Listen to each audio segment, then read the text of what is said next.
അതെ ആ അടുത്ത കവലയിലൊന്ന് ഇറക്കി തരണം കേട്ടോ. ഓക്കെ. അതെ നിങ്ങളെന്താ ഈ ഹെൽമെറ്റ് വെക്കാണ്ട് വണ്ടി ഓടിക്കണത്? ഇവിടെ പോലീസൊന്നും ഇല്ലാതെ. പോലീസിനെ പറ്റിക്കാനല്ല ഹെൽമെറ്റ് വെക്കണത്, നിങ്ങളുടെ ജീവൻ രക്ഷിക്കാൻ വേണ്ടിയാണ് ഹെൽമെറ്റ് വെക്കണത്. നിങ്ങളൊന്നും മിണ്ടാണ്ടിരിക്കുക, ഇവിടെ എത്തിയാൽ മതിയില്ലേ? അതെ ഞാൻ പറയണതിനൊരു കാര്യമുണ്ട്. എന്താണെന്നറിയോ? എന്താ? ഒരു കഴിഞ്ഞ മാസം ഞാൻ ഇങ്ങനെ വണ്ടി ഓടിക്കായിരുന്നു. അപ്പൊ ഞാൻ ഹെൽമെറ്റ് വെച്ചിട്ടില്ലായിരുന്നു. അതിന് എന്നിട്ടൊരു അപകടത്തിൽ പെട്ട്. എന്നിട്ട് ഞാൻ മരിച്ചു.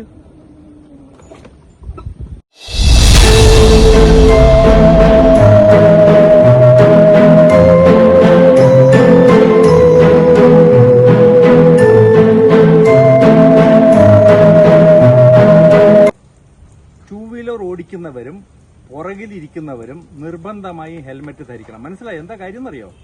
മരിച്ചവർക്കേ ജീവന്റെ വില അറിയുള്ളൂ. മനസ്സിലായോ? നിങ്ങളോടും കൂടിയാണ് പറയണത്.